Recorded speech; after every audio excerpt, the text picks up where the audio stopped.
Kisah seorang pemuda yang selalu membaca sholawat untuk baginda Nabi Muhammad SAW. Betapa cintanya Rasulullah kepada umatnya tiada pandang bulu. Kisah asli ini ada di dalam kitab Afdhalus Sholawat, ala Sayyidis Sadat karya Syekh Yusuf bin Ismail An-Nabhani. Dikutip dari cuitan akun Habib Sayyid Mahmud BSA Sayyid Mahmud, beliau menceritakan sebagai berikut.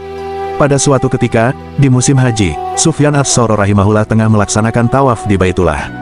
Ketika itu Sufyan melihat seorang lelaki yang selalu membaca sholawat setiap ia melangkahkan kaki. Sufyan lalu menghampiri laki-laki tersebut, dan menegurnya, "Wah, kalau begini Anda telah meninggalkan bacaan tasbih dan tahlil. Anda hanya terfokus pada sholawat untuk Nabi SAW saja. Apa alasan Anda melakukan amalan ini?" Laki-laki itu kemudian balik bertanya kepada Sufyan, "Siapakah Anda ini?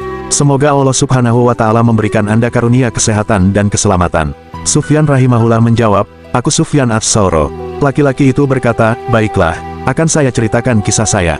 Andai kata tidak karena Anda adalah orang luar biasa di masa ini, niscaya saya tidak akan menceritakan karunia yang dianugerahkan kepada saya, dan niscaya saya tidak akan membuka rahasia yang diberikan Allah pada saya." Kemudian laki-laki itu berkisah, "Pada suatu hari, saya dan ayah saya pergi untuk menunaikan ibadah haji. Di tengah perjalanan, ayah saya mengalami sakit, maka saya berhenti dulu untuk mengobatinya. Lalu di suatu malam yang memilukan, ayah saya meninggal dunia dengan wajah yang menghitam legam. Innalillahi wa inna ilaihi rajiun, ayahku telah meninggal dengan wajah yang menghitam," ujar saya dalam hati. Saya merasa sangat sedih sekali menyaksikan keadaannya. Lalu saya mengambil selembar kain dan menutupi wajahnya. Saya begitu larut dalam kesedihan dan terus memikirkan, apa yang akan dikatakan orang-orang jika melihat wajah ayah saya yang hitam legam. Dalam keadaan seperti itu, saya diserang kantuk dan jatuh tertidur.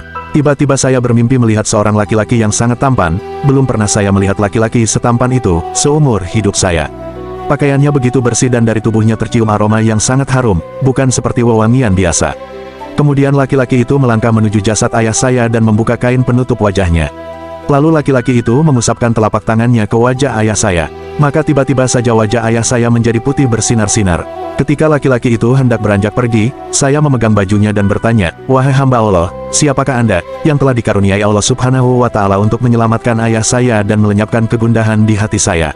Laki-laki itu lalu menjawab, "Tidakkah kamu mengenalku? Aku adalah Muhammad bin Abdullah, yang mendapat wahyu Al-Quran. Ketahuilah, ayahmu semasa hidupnya adalah orang yang selalu mengikuti hawa nafsunya. Akan tetapi, ia banyak membaca sholawat untukku. Ketika kematian menghampirinya, ia meminta pertolonganku. Aku banyak menolong orang yang banyak membaca sholawat untukku. Kemudian saya bangun dan melihat wajah ayah saya yang telah menjadi putih bersinar." Catatan, Sufyan Ats-Tsauri rahimahullah bernama lengkap Sufyan bin Said bin Masruq bin Habib bin Rafi, bin Abdillah, dan dipanggil pula dengan sebutan Abu Abdillah Ats-Tsauri. Dia lahir di Kufah pada tahun 96 H atau yang bertepatan dengan tahun 716 M. Dan wafat di Basra pada bulan Syaban tahun 161 H bertepatan Degen tahun 778 M.